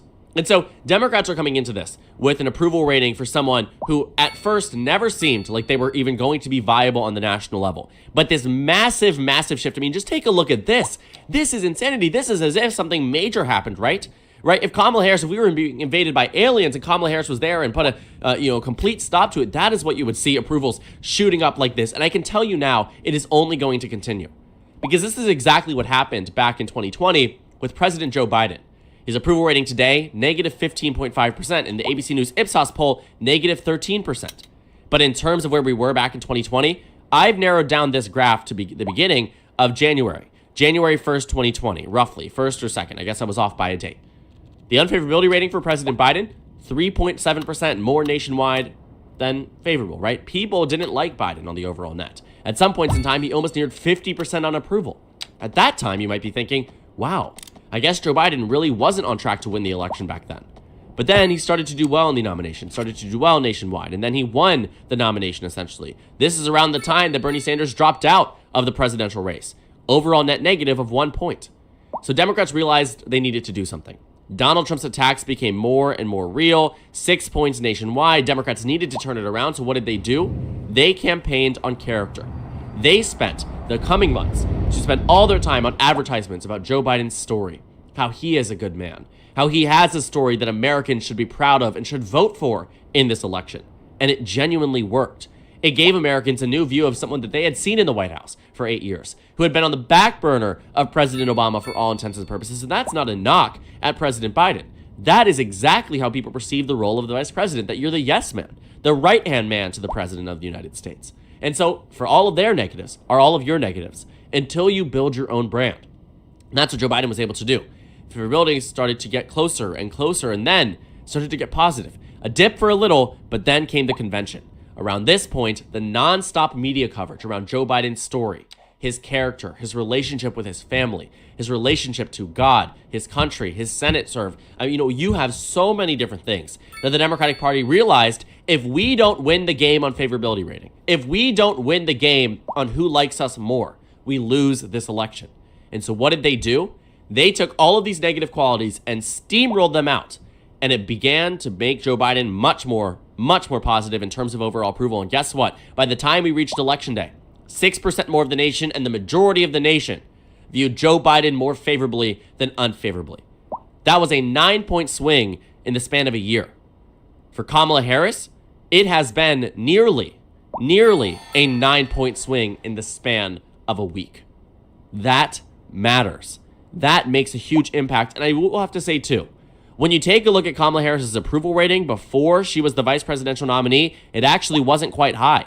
You can see that they have some polls in the earlier stages, but what you find is that when she was running for president, when she was running for president as the Democratic nominee, it was all negatives. These are the numbers, all negatives, right? And then after she was chosen as the VP nom, all of a sudden the Democratic Party, again, on her story, on who she is as a person, became positive. This is what Democrats are going to do.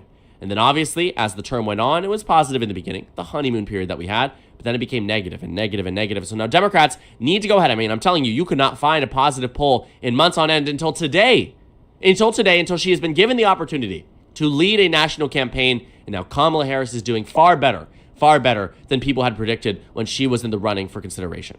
And guess what? She has more things coming her way. All of those positives for Donald Trump that should have been positives ended up being negatives. And now Kamala Harris has the opportunity to do what is right for her campaign, and that is choose a strong running mate, which she will do, have a strong convention, which we know she will do, and have a strong debate performance, which in comparison to President Biden anything will be an upgrade. I'm telling you this. That's how this campaign is going to be looked at. Is Kamala Harris better fit than President Biden was? And I can guarantee you, in the way that she does her debate styles, she will do very well against President Trump. And we know this. And Donald Trump's campaign knows this too. That's why they backed out of the VP debates when they chose JD Vance. That's why they're backing out of the presidential debates, because Democrats are choosing Kamala Harris. Because they know the momentum is now completely flipped. What was months on end of a constant Trump lead nationwide has now translated into Trump's lead diminishing, Kamala Harris's approval rating increasing, and overall negative factors impacting the Republican Party at large. Kamala Harris's new numbers show that she can do exactly what is necessary to win, and that is become popular and win this election. She just needed the platform to do it. And we are seeing in full force, in just 7 days, how much a very strong Democratic contender can do for themselves, do for the party, and in terms of electability, do what they can to win this election. Because things looked very grim 7 days ago.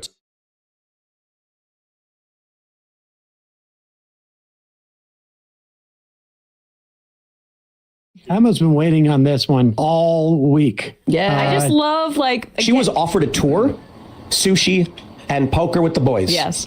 And it's just amazing to me. So like we said this yesterday, he's caught in a really weird spot in his career, which is that he really like has worn out in like Dave Rubin before him, or other, you know, liberals that had that, or people who, you know, he used to do Occupy reporting, and now he's a centrist guy, but he says everything he says is completely right wing, and that is becoming more and more clear to people that he's truly a right wing commentator. And so like, what is the next step in his career when he can no longer pretend to be a liberal like Jimmy Dore, who's saying just right wing things? And he's now going down this kind of manosphere path of about dating advice and like the differences between men and women. Who better to get dating advice? And that's the thing, is like, you know, when Jordan Peterson did that stuff, he had the faux intellectualism and the degree. And a child. Yeah. Like, so proof that he fucked. Yeah. Right, that one time. Just to put it crudely. Yes. That one time. And then the Andrew Tate guys, you know, they're taking HGH, or maybe not him, right, but like they're working out and they're trying to perform a certain kind of traditional masculinity. But Tim can't really pull that off. So he's not either. He doesn't have the faux intellectualism or the aspirational nature for these lost young men. What's the archetype here is, I think, the question. Like, Let's say he's trying to win him over with his personality. If anything, here's what I'll say. That's another problem. Which is true. But I at least give him credit over someone, you know, like Andrew Tate, who is so fragile he has to, like insulate all his feelings with, you know, the HGH and his massive pecs or whatnot. That's what I'll say about Tim Pool. Like, go off, King. He's willing to try a strategy that isn't proven to work. To be fair, though, I mean, Tim's still young, so there's still time. There's still what, 40? Let's set up this clip. So basically, this is a continuation of this. He's going back to prehistoric times to talk about, you know, how men are from Mars and women are from Venus.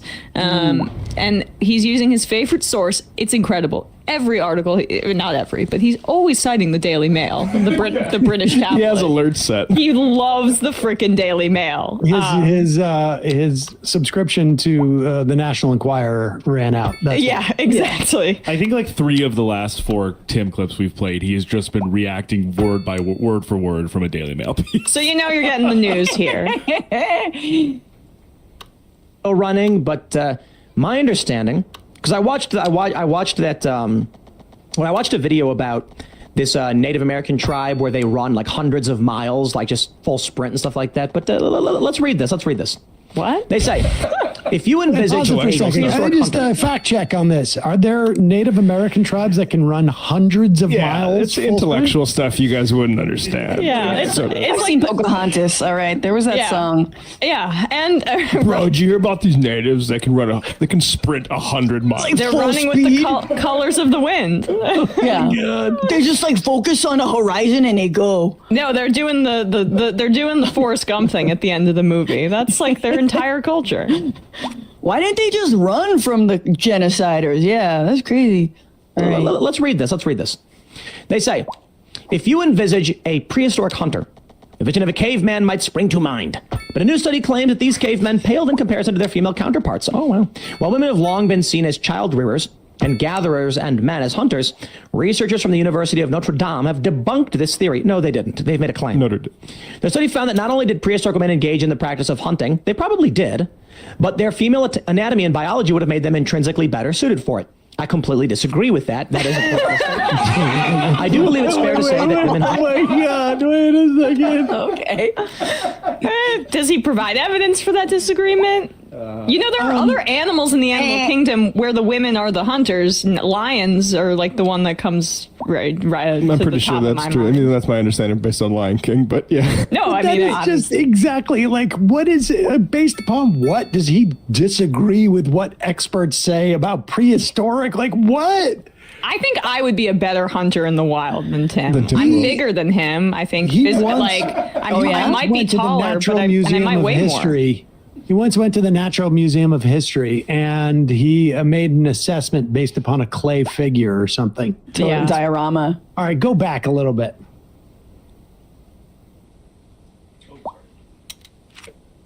Okay, go ahead.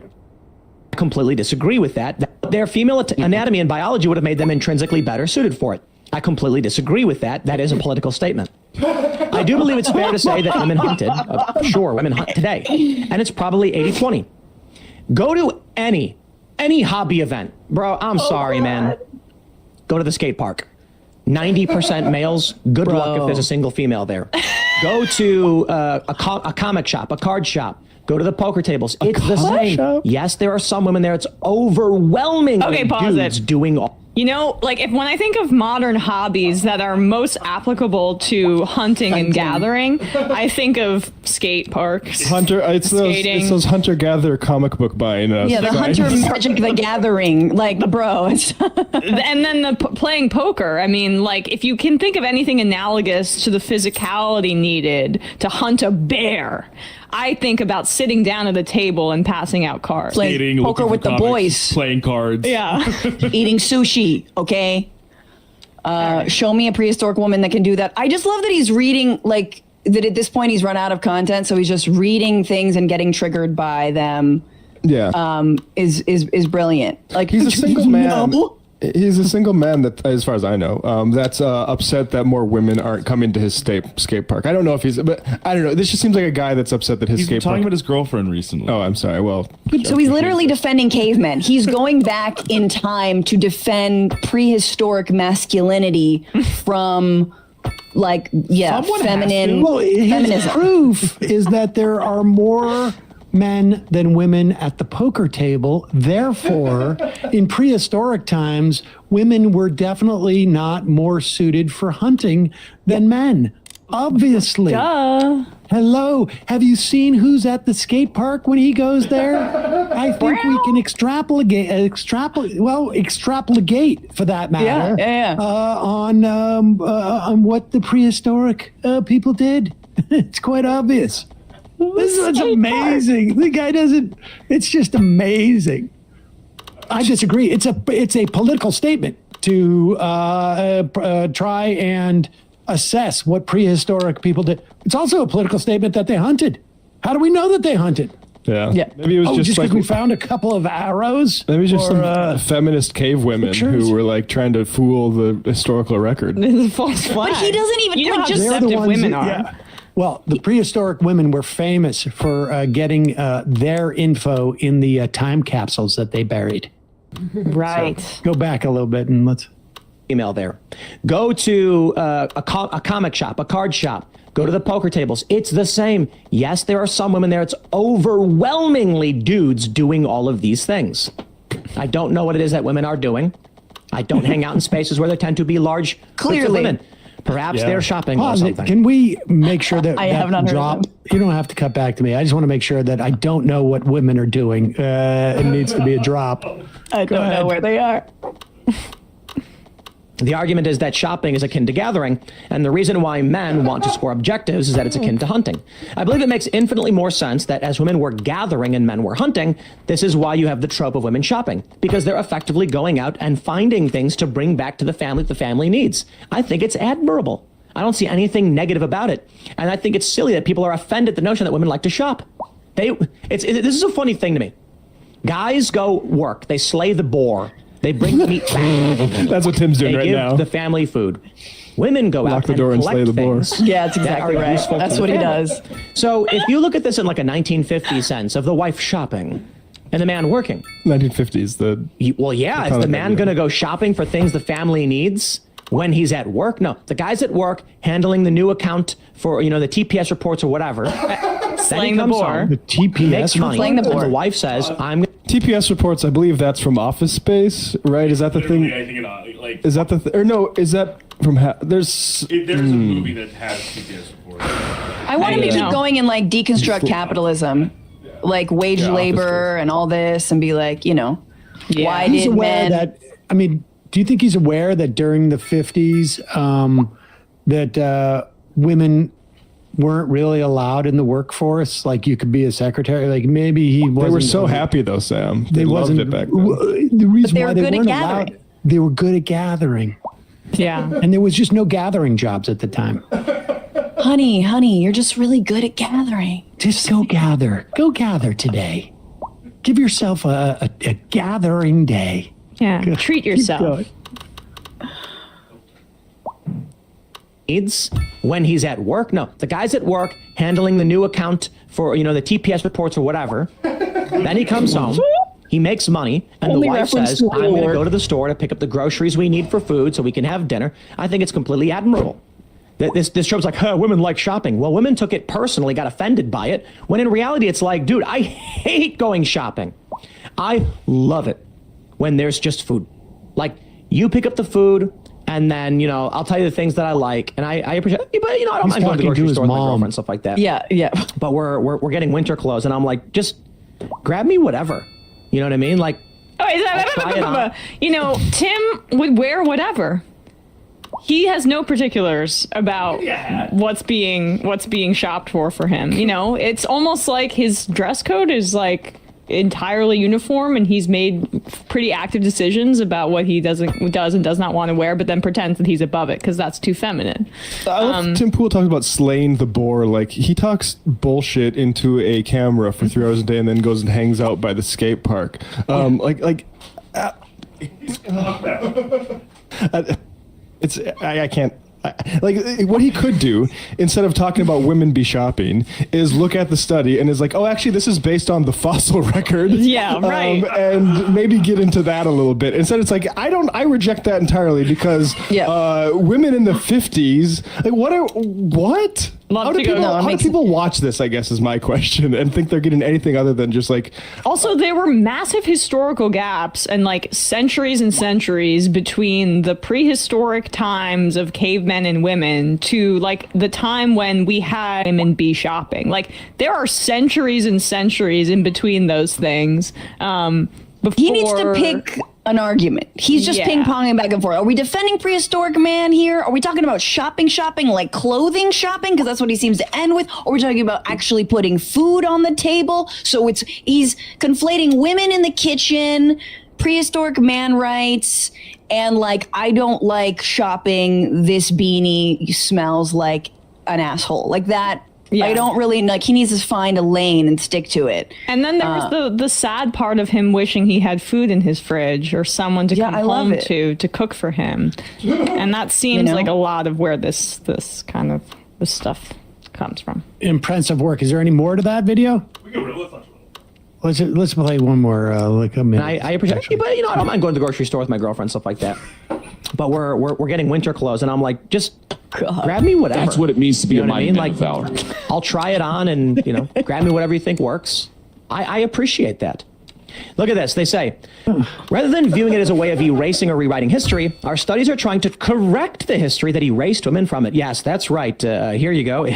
They just, what is this? Shutterstock, a woman with a spear. Sorry, that is an addition made by the Daily Mail and not the actual people who did the study who were like, whoa, look at this photo we somehow got of cave woman hunting. Yeah, perhaps Tim might want to just look at the study, but he Where can't. it's about the fossil record. But Yeah. The history that's being rewritten is the dumb shit that Tim Pool is spewing by default about women be shopping and men be hunting. Well, I got news for you, Matt. I think Tim has watched a couple of TV shows about the 50s. So I'm pretty sure he knows what he's talking about when it comes to prehistory.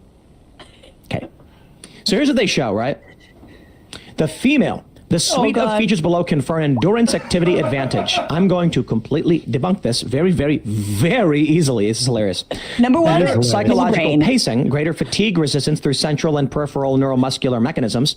Better insulin sensitivity can increase fatty acid oxidation and spare protein. Increase fatty acid oxidation through mechanisms involving estrogen and adiponectin. Estrogen impacts multiple aspects of athletic performance, increased fatty acid oxidation, blah, blah, blah, blah, blah. Decreased glycogen utilization, increased insulin That's a live sensitivity. shot of I Emma. gotta pause there. Emma fleeing his home. By the way, that was Emma after the debate. Oh my! He's going to debunk all those words that he can't pronounce, by the way. Do we need more of that? I mean, I think we got the gist. Well, I want to hear how I'm he's not going to gonna debunk it so easily. Absolutely debunk it. I'm going to counter it with an argument. But I do want to point out my Wait. immediate Did assumption you on just say glycogen. he's not going to debunk it? He said he could debunk it so easily. It's hilarious. And now he's saying, well, I'm just going to counter it. Increased fatty acid oxidation, blah, blah, blah, blah, blah. Decreased glycogen utilization, increased insulin sensitivity. I got to pause there and just, okay, I'm not going to absolutely debunk it. I'm going to counter it with an argument. But I do want to point out, my immediate assumption on glycogen utilization is that that's a bad thing. You want glycogen utilization. Okay, so not a biological scientist or a nutritionist or any of this stuff. My understanding is when you eat food, when you eat carbohydrates, it converts into glycogen strings, which are stored, I believe, in the liver and then burned. It's not fat. It's like the sugar energy your body uses right away. Fat is then burned and is smaller. Yeah. I mean, what is this? I don't know if we need to hit. I'll tell you what that is. That is Tim has hired a nutritionist because he wants to get cut. And the nutritionist told him that much. And now he realizes, like, I can't totally actually debunk this, but I can regurgitate what someone just told me last week. And therefore, prehistoric women were not suited for hunting. Thank you. Thank you. You're welcome. I just think it's incredible. Again, the like chauvinistic, whatever misogyny kick everyone's on and all the, that he's on clearly is like, here is an example of how women have more endurance or better runners or have, more stamina, whatnot. I doubt that. No. And he's triggered by that. He's upset that like they're differently abled, and that is upsetting to the entire, whatever right-wing worldview of man best, man good, man is strongest. Women also, lastly, just women. The whole thing we're talking about theocracy. Like again, there's back to like what women can do, which is bring life into this world, and it's almost like we're back to that. Men being jealous of this basic fact. And that they can't, harvest little Tim Pools in their, effing matrix or whatever the hell he's building. The endurance thing, I actually remembered. I knew that before, that there have been studies before this, like this Notre Dame study doesn't come out of nowhere, that women in terms of running, there's some indications that they have higher endurance on a mile to mile basis, where sometimes men trend to be a little bit more faster in sprinting or whatever. But that's not a new phenomenon, but of course he's going to debunk it based on, his anecdotes about poker. There you go. Well, the poker never lies. Just invent the male uterus, guys. Get the deuterus. Let's go. I think that would solve everything. Once they can, squeeze new life out of their butts, it'll be fine. All right? Pass. Pass, please. Pass. Francesca, where can people see your show? Like when? I would imagine where is a much easier question than when. Yeah, well, you can listen every week, Tuesdays and Fridays. I'll be going live in a little bit at Franny Fio on YouTube, or listen as a podcast, the Bitchwation Room podcast. And please come see Emma and I on Sunday, the 28th of January. I am so jealous. I would love to be at that show. Yeah, that'll be really fun. Send me a link and I'll, tweet out all the social stuff to get people. Of course, there should be a link in the description. Hopefully, Bradley threw it down there. But hell yeah, Bay Area. I want to see you guys there. Yes, for sure. Francesca, always a pleasure. Thanks for having me.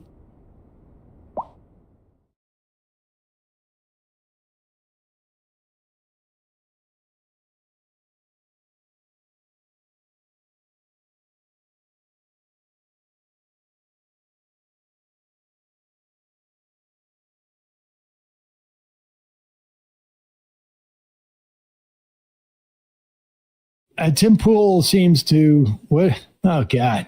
So if you recall at the end of the debate that I had with Tim Pool, I was pretty tired at that point, but he tried to bring up his latest fixation, which is that that liberal women are less attractive than conservative women, because liberal women are more likely to, if you're liberal, you're more likely to sympathize with people who are disadvantaged because you're also unattractive.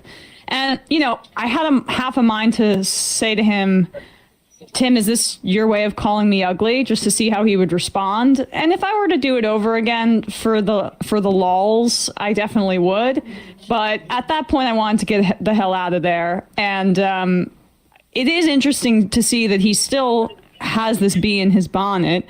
He's obsessed with, the quality of women and the relationship between women and men in dating situations. He's now brought on those fresh cut guys. What's the name of those guys? Fresh and Fit. Yeah, Fresh and Fit. And they were talking about, high quality men versus high quality women, and you got to get a Bugatti, all this stuff. He's really.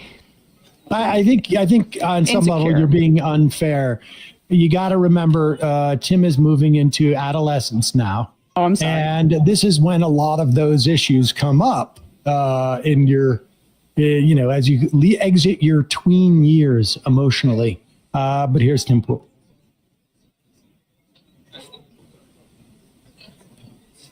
From the Daily Mail.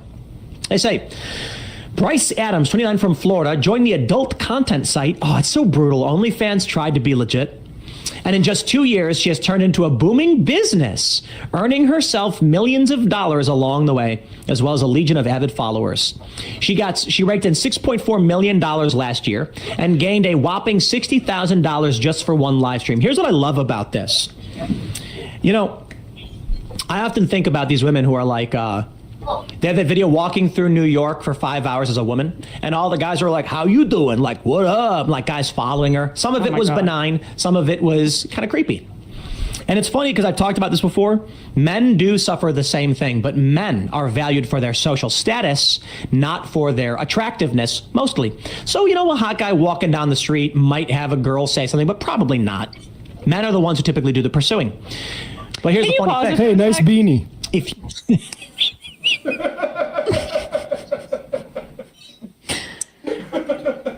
Oh, that ollie that you did? I'm going to bed right now, baby. I bet that's happened to him a ton. Yeah. You know why it's a bit different in terms of experiences for women and men and getting catcalled on the street? I don't really believe men get catcalled for their social status, but we'll put that aside for now.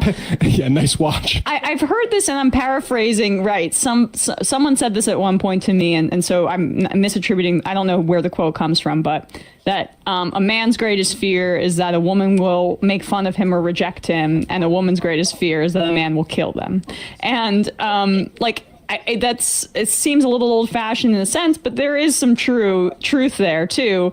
The reason catcalling is a little bit more problematic for women is because women have a fear of getting sexually assaulted by men, and that has been borne out by history, by sexual crimes. It's what the catcalling might be a prelude to, which is like a violent attack. Exactly. And so I love how he starts off as like, some of it's threatening, some of it's acceptable. Tim, How did you make that determination? How did you make that determination? But anyway, I just for some context, this Bryce, whatever her name is, makes $6.4 million over the whole course of the year on the platform as one of the most liked creators on OnlyFans. I'll just say, OnlyFans owner. I'll be back in a couple hours. Reportedly earned $1.3 million per day in bonuses last year. That does not include. That is over 260 work days. Does not include his